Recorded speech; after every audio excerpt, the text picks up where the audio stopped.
what is going on? I get home from work, hasn't rained all day, and of course, wouldn't you know it, we have rain. So hopefully it's pretty short-lived. I did receive my parts in the mail today from Stainless Diesel, so I'm pretty excited about that. Right now we're going to open up the box and see exactly what is inside there.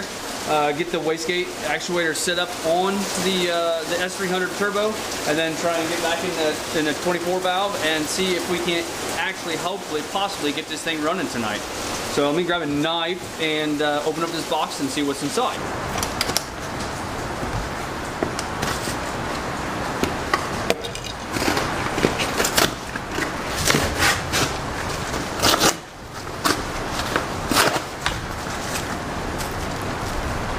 We have one of their t-shirts. It's pretty cool.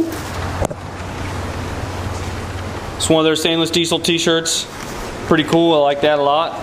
It's got a big turbo on the back with the 5-blade, where they're out of. If you guys want to pick anything up from them, it's stainlessdiesel.com. And then right here is what I've been actually waiting for. This is their wastegate actuator.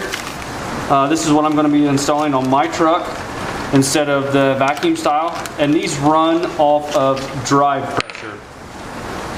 So basically, instead of running off of vacuum or pressure from the compressor side like it traditionally does, this actually runs off of drive pressure. So once I install this on the turbine housing, just installs with 2 bolts in place of where your vacuum canister was.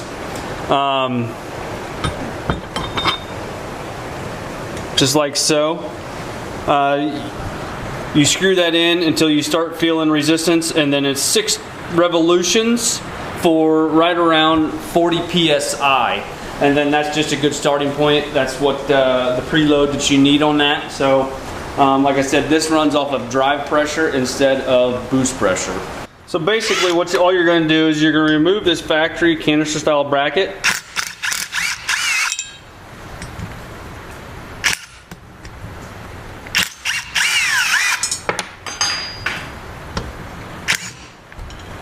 So with your factory wastegate bracket out of the way, basically the only thing you need to do to install this is put that on your flapper. Use your original hardware.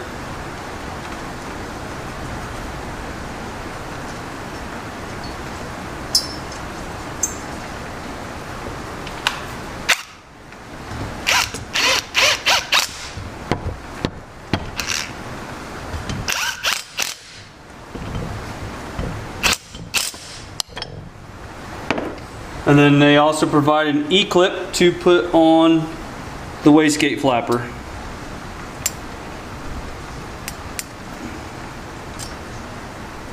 And that's basically all there is to it. And then you just grab you an Allen wrench and you start screwing until you start feeling spring tension, just like that. Right now you can still push in on it. After you feel your spring tension, I'll just take like a silver Sharpie or something like that and just put on there so I can measure or count my revolutions. And then just 1, 2, 3, 4, 5, 6 revolutions right there. And then that should be basically 40 psi of boost.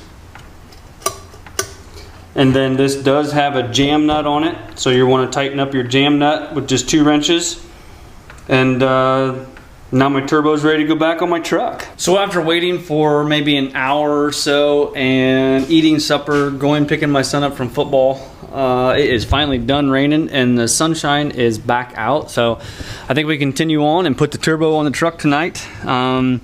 Hopefully maybe do a test fire, but I just don't know how far I'll get as far as getting everything put back together. So I'm going to go grab the turbo off the bench and bring it over and put it back in the truck. So basically for me, the best way I found, if you had to put your turbo back on your vehicle, if you have everything apart the way I do, is just put it together a piece at a time, because it's a whole lot lighter. If you just put your exhaust housing on and then your cartridge and then your compressor housing, it makes life a whole lot easier, because like I said, you have everything apart to begin with. So, you know, why not just put everything together in the truck in, you know, the pieces that you have it in already on your bench. So I'm not going to go into a whole bunch of detail as far as putting it in the truck. You guys have saw me do that a couple of times, once, twice. So I do want to finish getting the rest of the turbo in the truck. I guess in some other news, I guess you could say, is I did pick up the steel for my hidden hitch. So I do have that. I can start making this. This is a piece of, basically it's a DOM, which means it's cleaned on the inside, smooth all the way through, so you can slide your receiver in there. So what I'm going to use this for is, this is actually a receiver tube is what it is.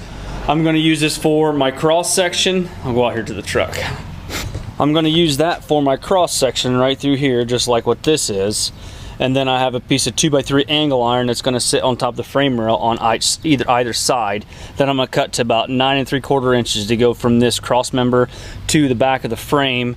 And then I'll weld that piece of 2.5 inch tubing on both sides. And then I'll have to drop down to put my receiver tube on. So I just went ahead and used that because he had basically a 60-inch piece there, and I need just about all of it, so I can use it for my spacer to come down to line up for my hole that's in my roll pan. I can use it for my receiver tube, and I can use it for my cross section. So basically I just bought that. Now this stuff is really, really expensive. It's like $7 a foot, so you know, you don't really want to try and go wasting it really, so because it's pretty expensive. Anyway, $7 a foot, 60 inches, you know, you do the math. And then there's my piece that I'll be using on both sides. This is a 2x3/4, and then I'll weld, well, that'll get bolted in on the frame rails, and then that cross section will get welded in. So hopefully Wednesday. I think they're putting it in primer today, paint tomorrow, and I'm gonna go get to bed on Wednesday and get everything back together so I can drive it over the weekend.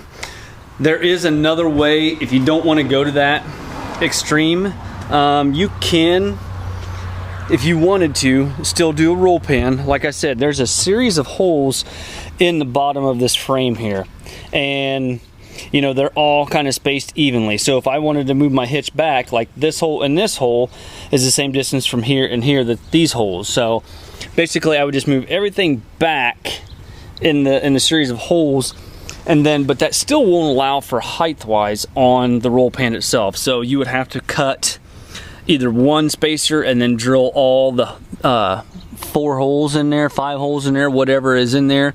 Looks like there's 4 bolts that hold this on. If I look on the other side over there, you know, you could cut individual spacers and put in there, or you could cut one long spacer in there. I don't know exactly how much height difference there is on the bottom of the roll pan, but I think for, you know, if I have to before I get my hidden hitch done, that's what I'll do. But for now, I plan on making my hidden hitch. So for right now, I'm going to continue getting the turbo in the truck, and then hopefully do a test start tonight.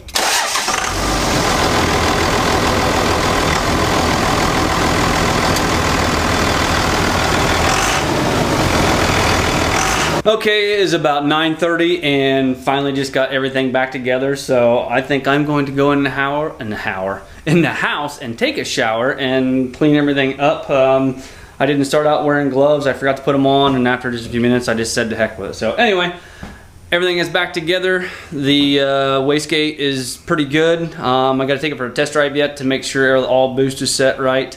Probably wait until I get the bed put on. I think that's going to go in and have it put on Wednesday. I'll probably go and drop it off tomorrow night, and then we'll go from there. So anyway guys, check out stainlessdiesel.com for all your turbo needs and become part of the 5-Blade Mafia. Hit that like button, give me a thumbs up, subscribe if you have not already done so, and I will talk to you guys later on. Bye-bye and good night.